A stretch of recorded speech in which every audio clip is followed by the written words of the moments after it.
welcome to the Original Thoughts podcast.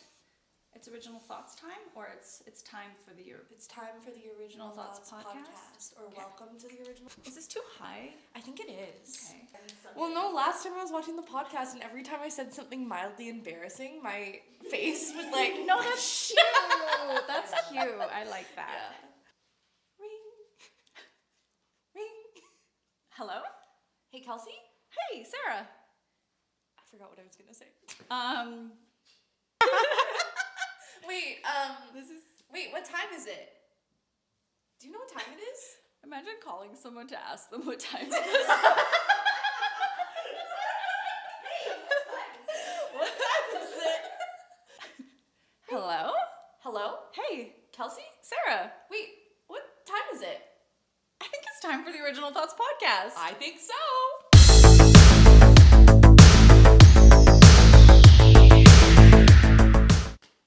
Hi, everyone.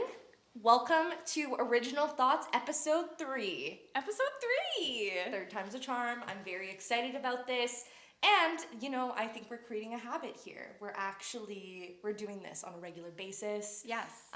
Yeah, it's great. We're staying abreast of the updates and what's going on in the heated rivalry world and just our world. Yeah. So it was a busy week. What happened this week? Well, so much happened. I mean, we could start with the fact that Harry Styles is coming out of like a 3-year hiatus. And this means a lot to me. This means a lot to us. I have a tattoo. Actually, this is my last tattoo. I got the Love on Tour bunnies after I saw Love on Tour.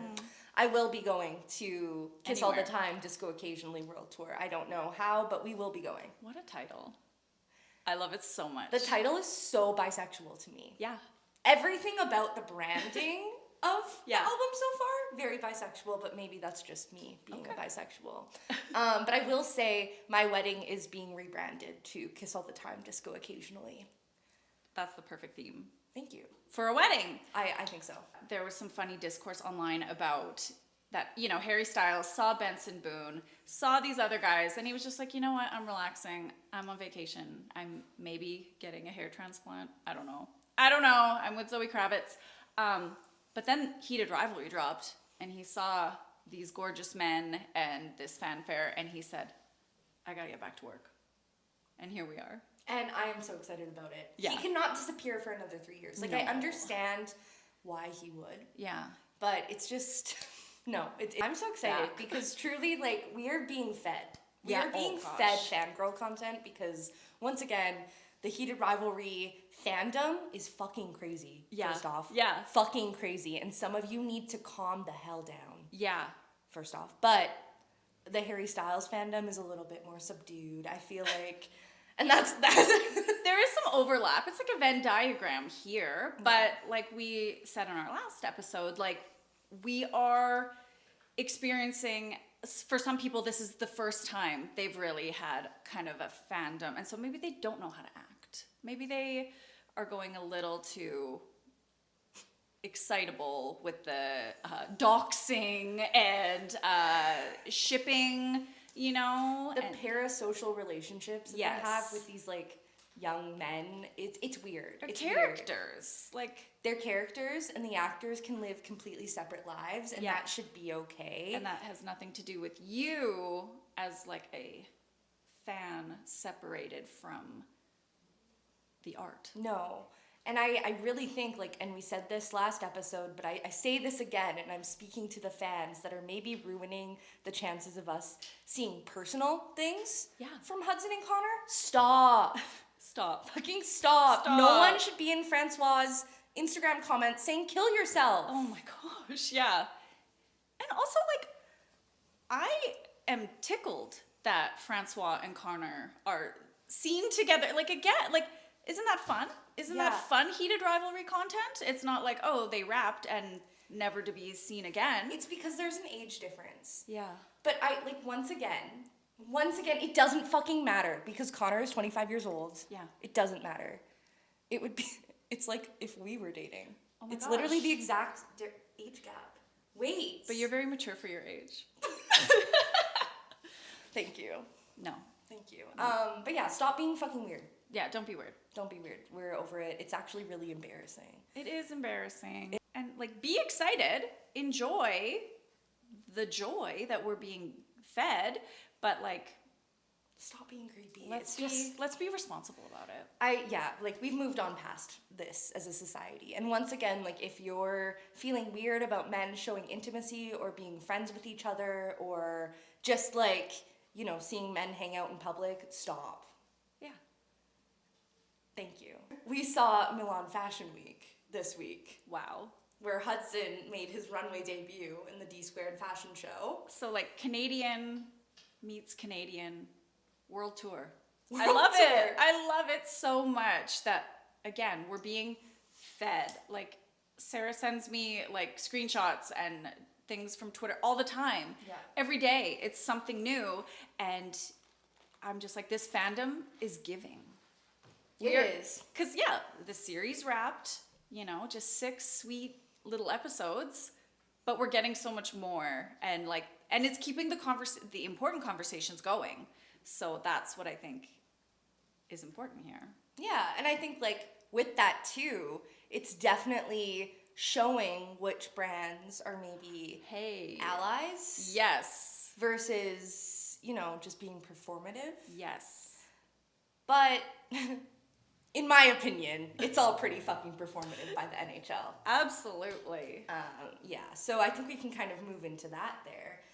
Obviously, we've seen a lot of different social media activations this week in the world. Yes. As you know, we are both chronically online. We're chronically online. We work in social media. So we see trends come and go all the time. And, you know, not every trend is going to be right for your business, your brand. But when something like as big as Heated Rivalry comes along, where it's like it is the topic of conversation, brands are going to be like, oh, how can we capitalize on it. capitalize, profit? How can we use this to our advantage? Okay, we have to introduce your daughter quick. So this is Skipper, which is not lost on me that Skipper fans of the show, Scott Hunter and Kip. So this is maybe their daughter. I knew. And she's seen just as much Heated Rivalry as I have, as everyone has, and she's locked in. So We love that. I would love to hear some weekly updates from you personally. This is something that we're hoping to incorporate into every episode. Just some personal weekly updates. yeah, just a quick check-in. So for me, I got extensions. I got new hair sewn into my head, and what's so fun is that my hairstylist, shout out Jade, fan of the podcast, thank you for watching. We were talking about how wonderful Heated Rivalry was as she was sewing this hair into my head, and I was like, wow, you're really just like infusing the good energy and like the magic and just like the upward trajectory of all the good things that this show and that this podcast and everything and this hair is bringing to the world. So yeah, I feel it's a diva. Yeah, it's a diva link. Yeah, I feel really good. I love that. Yeah, and yeah, Jade was talking about how like again, like she's never really experienced like fandom before, and that like she's just really having fun with it, just from like a new perspective. That's so cool. I love that. So yeah, and you know that's the thing. Like you don't have to be 13 to like. Exactly. Want to be in this fandom or want to talk about things. Like, once again, I really... We saw this week with the 2016 trend. Yes. Coming back. Yes. Which, like, I predicted that. I need everyone to know that I threw a 2013 themed birthday party on December 19th. Yes. And now 2016 is trending. Everyone's looking back at their photos, their filters, everything. Like, what's going on? But I don't personally want to look back into 2016. For me, I was violently depressed. Oh, no. So any of my photos, like, it truly was, like, it's just, like, brain rot. Like, it's all, like, memes and... Yeah. It's not cute. Headspace. It's not cute. Yeah. My 2016 was... Yeah. What was your 2016 like? Oh, gosh, it was... great. I was thriving. But what was funny is I was married, so like all my cute pics, there's a man stinking up the photos, which like we have a great relationship now. But I'm just like, it might be kind of weird if I posted this. Yeah. That's Yeah. a weird. No, I get that's that. kind of a weird thing. I get that. But yeah, no, I got a nose job. I threw myself a Y2K themed birthday party. That was a big hit. And yeah, it was a big year for I love me. that. And yeah, so I had great memories. I love that, but like, let's keep the whimsy of 2016. Yes. And inject that into 2026. And maybe we can like be brought back to like the political climate of 2016. Well, that's also. what I think is a big, like, people are yearning for less or precedented times, like not reading the most insane shit you've ever heard in the news, multiple news headlines. Like, it's nonstop. We are just being pummeled with really hard to read headlines. Yeah. Like difficult subject matter. So yeah, 2016 was a vibe. We were just vibing. We didn't know what was to come. No. And yeah, and in 2026 we are in the midst, like, it kind of breaks my brain scrolling from like heated rivalry edits to like ICE ripping people out of their homes. So yeah, we want the whimsy, we want to stay positive, but we also want to speak out and hopefully make the changes and make the world a little bit of a more accessible. Yeah.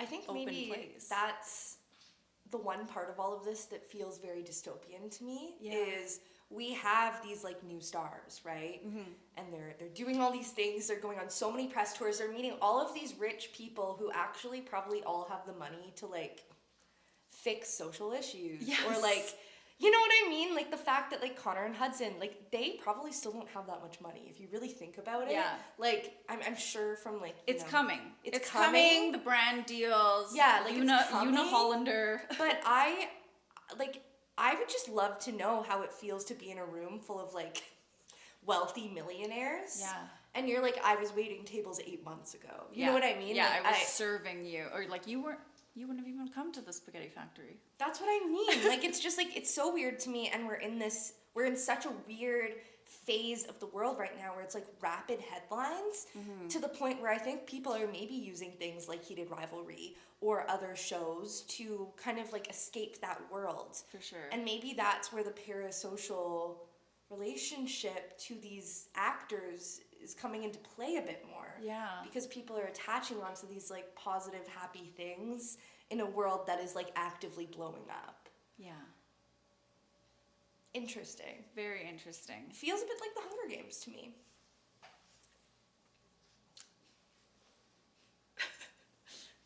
That's all I gotta say about that. Fuck my life. I love it. Yeah. Let's first start off at some positive things I've seen on social media. Let's first start off with some positive brand moments that have come out of Heated Rivalry. And I would say the different travel tourism agencies have killed this from like a marketing standpoint. So fun. What is DMO? Destination Marketing Organization. Well, hit the... Don't be assuming. Assume the audience doesn't know, because I also don't know. Okay, yes. Okay. So we have also seen social media kind of pop off this week, not just in the 2016 realm. Right. Yeah. We have been seeing these tourism agencies, or DMOs, Destination Marketing Organizations, kind of piggyback onto the success of Heated Rivalry. Mm-hmm. And I really love it because, like we all know, the tourism organizations, a lot of times it's a very inclusive organization. Mm-hmm. They're for the values that like we as fans want, that the show is like promoting, so it makes sense for DMOs to jump on. We've seen Ottawa Tourism jump on and say, the official home of Shane Hollander, which I love in their Instagram bio. Yeah. Tourism Kamloops has jumped on to say it was like the birthplace of Hudson Williams, which I love. So iconic. Sweet. Canadian. Love. We even have Tourism Boston jumping in, which is a bit more, rocking the boat as we're moving into the States. Definitely. Official home of Ilya Rozanov. For now. In parentheses. So I love it. I think it's awesome. But I gotta give a little shout out to my old work organization, Explore Edmonton, for putting a rainbow first and going the official home of Pride Tape. Yes, because, if you weren't aware, Pride Tape got their start right here in Edmonton. And we love it. And that is truly one of my favorite reasons. Like, I love being an Edmontonian because we just inject pride and inclusivity into so many things. And I really want to talk about Pride Tape because we're now entering into a bit more of a dark part of the podcast. Dim the lights. Dim the lights. Dim the lights. Shut it down because I'm about to call you bitches out. And we're going to start with the Ottawa Senators. I just want to quickly dial it back to the NHL used to have Pride nights, theme nights, they would wear themed jerseys for warm-ups, and often those jerseys were auctioned off, and it was just kind of a fun way to... You've got your notes. I actually made a notes app about it so that we could dive deep into Pride Tape because I feel very deeply about this. So what is Pride Tape? Yeah, so Pride Tape was created in Edmonton, and Rainbow stick tape. Rainbow stick tape, you wrap it around your stick. I'm gonna give some information. I have a timeline from 2017 to now. Just for people, because there are a lot of young fans in the Heated Rivalry fandom that don't know the lore. Or even people that are new to hockey. Yeah, because me. Let's talk about how Heated Rivalry is bringing new fans to the game, which the NHL has been trying to grow the game over and over, and now it's actually happening. So we have an opportunity here. But maybe... Yeah, let's start. So from 2017 to 2022, most NHL teams held a Pride Night. That would consist of them wearing a special Pride jersey that's designed by someone in the community, typically a queer person in the community, and then they would also use Pride Tape on their sticks to show support for the 2S LGBTQ communities, which, once again, is not that crazy of a fucking concept to me. No. In my opinion. No, one night. Yeah, and this was a part of the NHL's widely advertised and broadcasted Hockey is for Everyone initiative. And then, hockey is not for everyone. Hold up. Coming in 2023. Just kidding. So from January to March in 2023, we see players refusing to wear Pride warm-up jerseys for Pride nights, citing personal beliefs, citing religious beliefs, concerns for international players in terms of safety, whatever. Individual teams adjusted or canceled their Pride jerseys as a result. Our team, the Edmonton Oilers, kept going. Yes. Shout out Edmonton Oilers. June 2023, we see a ban on specialty warm-up jerseys. So we see the NHL banned all warm-up jerseys, including Rainbow Pride jerseys. Hockey fights cancer. Yeah, exactly. All the military appreciation. Nights, military appreciation jerseys, which is insane to me. Yeah. The explanation. We'll cite it's a distraction. A distraction. A distraction? That's what you're going with? A distraction. Yeah, in October 2023, the NHL issued an updated uniform guidance for the 2023-2024 season that banned the use of Rainbow Pride Tape. So we went from 2027 to saying hockey is for everyone to hockey is just for one specific group. It's not for.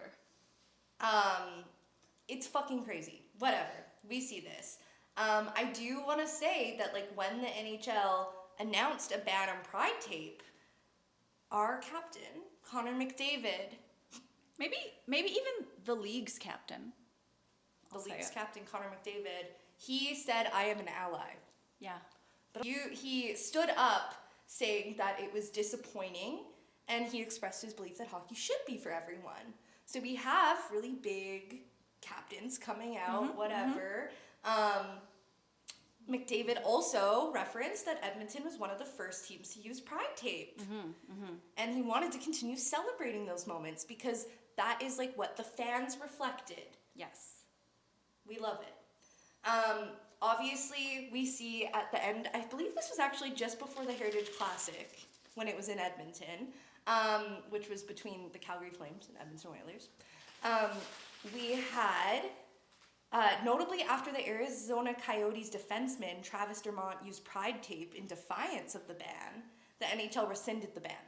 Yeah. So it was really only in effect for like 5 months. I feel like the NHL was just like, they had no legs to stand on. Like, it's like, oh, it's a distraction. It's the bad press of the players saying like, no, I don't want to wear this. I don't feel safe, or like it goes against my personal beliefs. And then like that was all big backlash. So then they're just like, okay, let's get rid of it.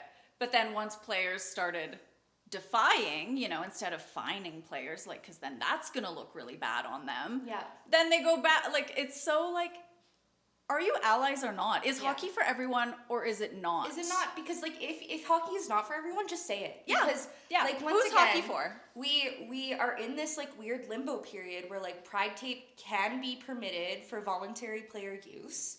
But I'm like, if you're getting paid millions of dollars to play in a league, I think putting on rainbow tape on your stick is not that crazy of an ask. Yeah. Also, why are you so scared of a rainbow?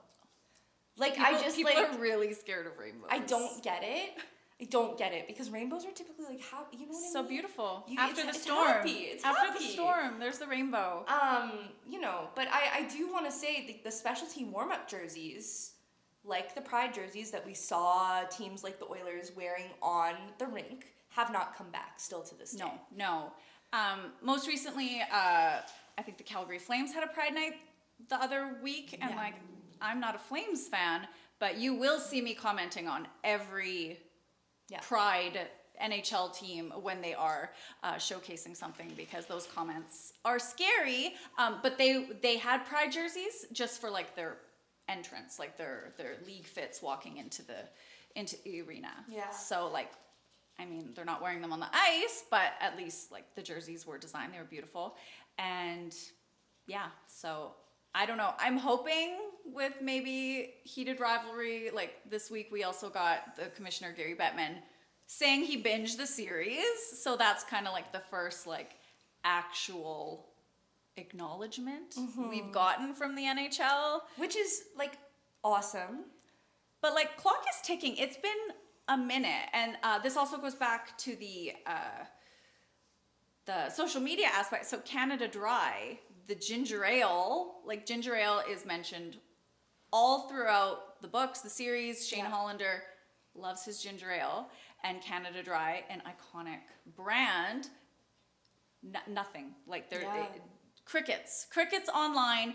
So much so that other brands, Tim Hortons, being like, hey, admin, you good? Like, why are you not posting anything about ginger ale, about heated rivalry? Not even like using a song, something, to the point where we start looking at it like, are you homophobic? Are you homophobic? It's giving homophobic. So, and that's not in a way of like, I really want to be clear that like, yeah, if a brand isn't hopping on it, don't go cancel the brand, because I think we're past the point of canceling things. Like, it just does not work, and I think it's just that constant backlash of fighting with what's morally right, what's morally wrong. Yeah. Like, we just need to move past that as a society, because it's not working anymore. It's really not working. But you see brands like Canada Dry, like, you need to be on those trends. So when they do finally show up, they were like, oh, sorry, we were on cottage time. We've been at the cottage, like, because it was like very late. But in my mind, I'm like, oh, they've been having meetings on meetings on meetings with, maybe they have some like crusty old CEO that's like, absolutely not. But then like, the shareholders are saying like, oh, but there's value in this. And like, that's where it gets to the like opportunistic capitalism. Like, it's... Yeah, like, are you just jumping on this to like... or just to silence the Tim Hortons admin, starting beef. Well, and I mean, no, I wrote my original thought in my notes app. Okay, perfect. Because it's long. It's a long original thought. I wrote this last night at 12:30 a.m. when I was scrolling on Twitter angrily after seeing the Ottawa Senators jerseys. Have we talked about that yet? No. Okay. Well, I'll start with my original thought and then we'll... Yes. Okay. Because, yeah, like we're seeing Canada Dry, you know, but better late than never. Honestly, if they were having those meetings and it took time to show the value, and not just like from a profit standpoint, but like from a community standpoint, that there is value in supporting something like Heated Rivalry. Yeah, better late than never. We always welcome new allies and friends to the team. But put your money where your mouth is. 100%. So with the NHL, with them being wishy-washy back and forth, with the Pride tape, with Pride tape, with the Ottawa Senators selling Rosenov and Hollander jerseys. As of last night, that was what I saw. Apparently all proceeds are going to Ottawa Pride hockey, but a quick Reddit search has shown me that the people that own Ottawa Pride hockey found out with fans last night that money was being donated, which is insane to me a little bit. If it's like an initiative to work with the queer community, maybe you want to reach out and have a conversation with a member of the queer community. Yeah, and we'll put a little screenshot up here of like what the jerseys look like. I love them. I think they're so fun. Yes. But it's a little bit weird to me that like we have an actual NHL team selling and expensive. Jerseys are not cheap. $200 jerseys with Hollander and Rosenov. Is that a copyright issue? Do you think? I don't know. With Rachel Reed? Because I would think so. Like I don't know. Like there's so many things, and that kind of ties into my original thought of this podcast, which is the NHL is now more than happy to benefit from the cultural popularity of queer hockey love story. One that thrives on fan engagement, as we've seen online, shipping culture, and queer visibility. One that like celebrates queer visibility at the end, without meaningfully, remotely even addressing the conditions that made Pride Nights start to begin with in the NHL, right? We're not addressing the toxic hockey culture. We're not addressing the fact that you still hear players yelling slurs at other players on the ice. Well, and there are no out players. There are no...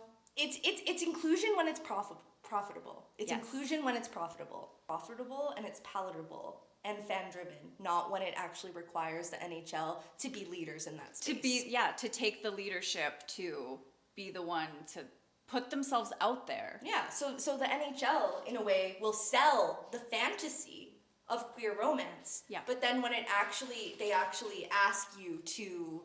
fans ask you to show up as an organization, that's where they come short. And I really hope that it changes, because I think with obviously season 2 and seeing how everything's moving, I think the NHL does have a responsibility in this if they want to be a part of the narrative, to be better allies. And they should. They should. Like, it's, the proof is people like this.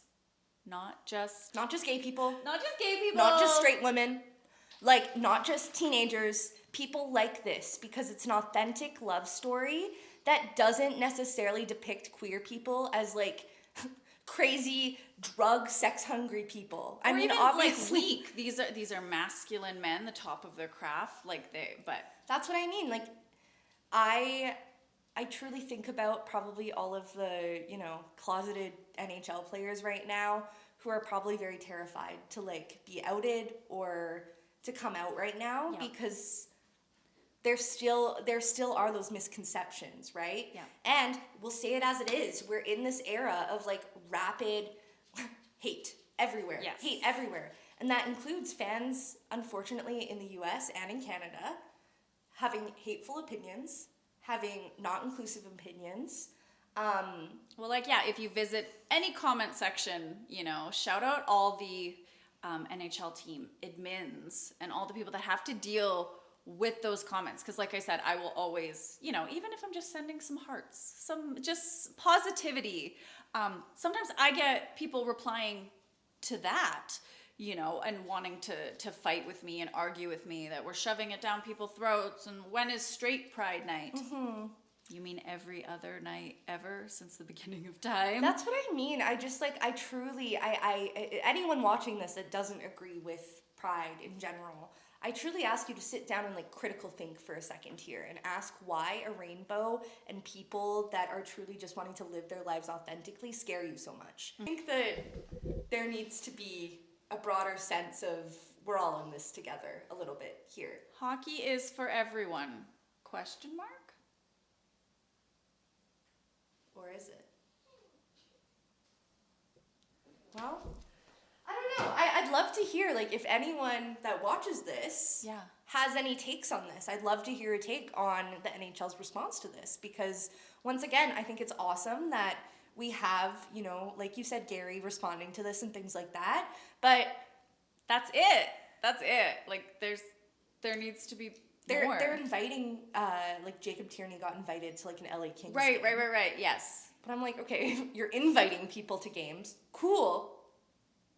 What are you actually, like, what are you doing? What are you doing? Because allyship is not just the overtly, like, visible things. Yes. Allyship includes donations. It includes learning how to be a better ally in your community. Education. It includes supporting the trans community. At every level. That's the thing. I think it's awesome, but we're forgetting about the trans community completely because trans people are not, like, they are not welcome in that space. Well, and period. there's so much discourse about trans people in sports, Yeah. period, that is like, people don't want to have that conversation, or if they do, it's not a nice one. No, and that's the thing. Like, I think it's very, we are forgetting about trans people in this narrative and the fact that in the States right now, trans people are being actively excluded from competing in sports. Mm-hmm.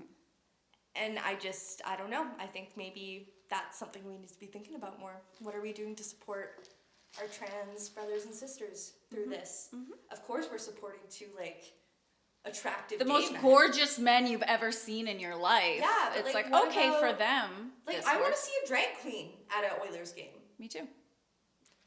Well, Kelsey, I feel like that was an original thought for sure. Absolutely. We said many original thoughts today. We covered a lot, because it is basically at the core what we are most passionate about, you know? Because, like, Heated Rivalry is a book, is a show, is fun, but it's also real life issues, and it is very apparent that, like, the NHL, we don't have those queer stories, we don't have that visibility, there's no examples, there's no positive representation as it stands right now.